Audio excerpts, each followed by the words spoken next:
Intelligence. We hear the word, and we immediately think of IQ tests, numbers, book smarts.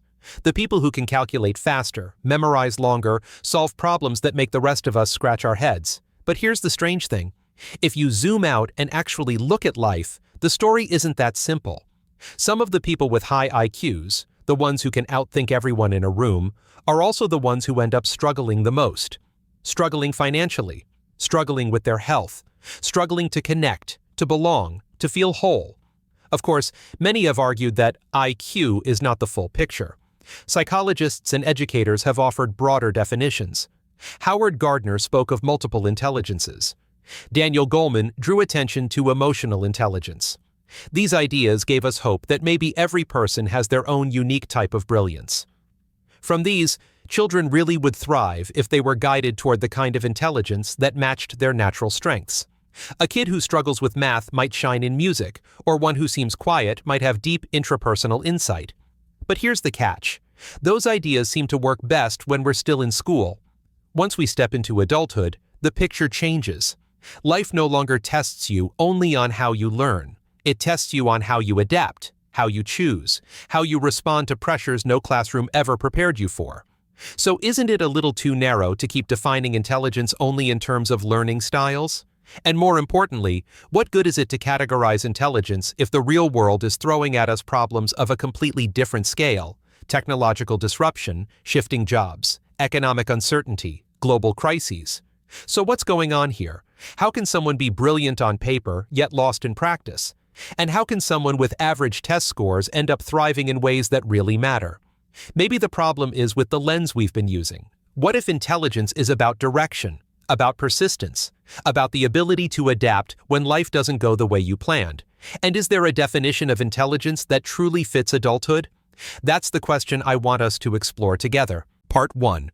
The School Lens Trap. So why do we misunderstand intelligence so deeply? Why do we cling to IQ and grades as if they could predict the whole of life? It's simple. Every one of us grew up in school. And in school, being smart had a very specific meaning. It meant solving problems that were already packaged for you. Equations with clear solutions. Essays with grading rubrics. Multiple choice questions with one right answer. If you could memorize information, recall it at the right time, and deliver the expected response, you were labeled intelligent. Teachers praised you, parents felt proud, and classmates compared themselves to you. But here's the trap. Life outside of school doesn't look like that at all. Adult life rarely hands you well-defined problems.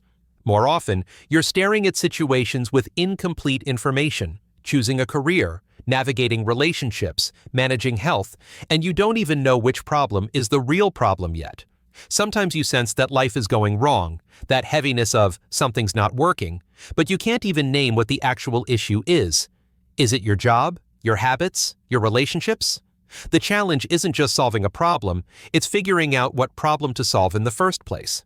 And yet, because we were all conditioned through years of schooling, we unconsciously carry that old lens into adulthood. We expect life to reward us for quick answers. We judge ourselves harshly when things feel undefined. We feel less intelligent when reality doesn't match the neat structure of a classroom. This is the school lens trap, confusing the ability to solve predefined tasks with the ability to navigate life. And until we break free from it, our definition of intelligence will always be too small for adulthood. Part 2. Redefining intelligence as navigation. So, to all the adults listening right now, maybe it's time we stop borrowing a child's definition of intelligence. If we try to define intelligence for adults, things get complicated very quickly.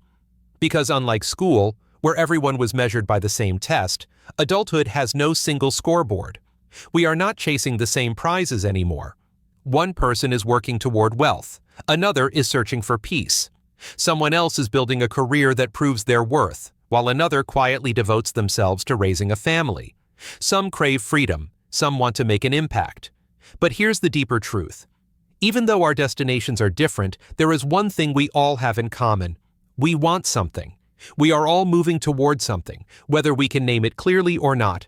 We want progress. We want to feel that our lives are headed somewhere that matters to us. And that's where a new definition begins to make sense. Intelligence in adulthood is not about a single destination. It's about the capacity to move toward your destination. It's the ability to identify what you want, to pursue it with persistence, to adjust when you go off course, and to keep learning along the way. Different goals, same mechanism. Different lives, same compass. That compass, the ability to reach what you want in life, is the definition of intelligence that actually fits adulthood. So, ladies and gentlemen, here is the new lens of intelligence, and I hope you like it. The ability to reach what you truly want in life. Part 3. The hidden programming of goals. But before we celebrate this new definition, there's a hard question we need to face. How do we know the goals we're chasing are really ours? I know, maybe you didn't click on this video expecting me to bring up goals. You came here for intelligence. But if intelligence is the ability to reach what you want in life, then the first step is to be absolutely clear on what you actually want. Most people's goals are vague. They say they want to be rich or happy or travel the world. But do they really want those things that much? Do you really want them that much? Or is it that your goals only appear in moments of discomfort? You hit a financial crisis, and suddenly you say you want to be rich. You feel lonely, and you tell yourself you want love. You're exhausted at work, and you imagine freedom. Then on a rainy day, you realize you need a car. You scroll through a story of your high school friend traveling halfway around the world, and only then you think, I want to travel. But notice what's happening here. On ordinary days, when things feel okay enough, those goals don't burn inside you. They're not real drivers, they're just reactions to pain. These goals are vague, you don't want it much. Even worse, many of our so-called goals aren't even ours. They're programmed. They're handed down by society, packaged as the standards of a successful life. The script goes, go to school, get a degree, find a stable job, buy a house, retire at 65. It sounds safe, it sounds respectable. But if you never question it, you end up living someone else's definition of success. You become, in a way, a slave without a mind of your own. That's why clarity is the foundation of real intelligence. You need a vision for your life, not a blurry wish, but a clear picture of what you're aiming at. How much money is rich enough for you? What kind of house? Doing what kind of work? Without that clarity, no amount of persistence or adaptability will save you. You'll just be running in circles. So here's your exercise. And if you've followed this channel, you know it's not the first time I've said it. Write your vision, put it on paper, then break it down into goals. And only from those goals can you begin to act intelligently. Part 4. How do you actually reach your goals? So now we've said it. Intelligence in adulthood is the ability to reach what you truly want in life. And if that's true, then the next obvious question is this. How do you actually do that? How do you reach your goals? To be honest, this part might be too big for one single video. It could easily be its own episode. And maybe I'll make part 2 of this series. If you'd like to see it, let me know in the comments. But let me at least give you a preview because you deserve to know where this path leads. The people who actually reach their goals all seem to share 3 things. First, they have a way of turning setbacks into fuel. When others stop, they somehow find a reason to keep going. Second, they keep their eyes and ears open. Instead of clinging to what they already know, they stay willing to be surprised, to shift, to learn something new at every step. And third, they never lose sight of the larger pattern.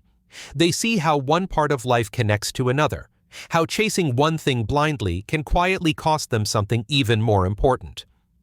These are just overviews of what it takes to truly reach your goals. And if you want, we'll dive deeper in the next part. Let me know in the comments.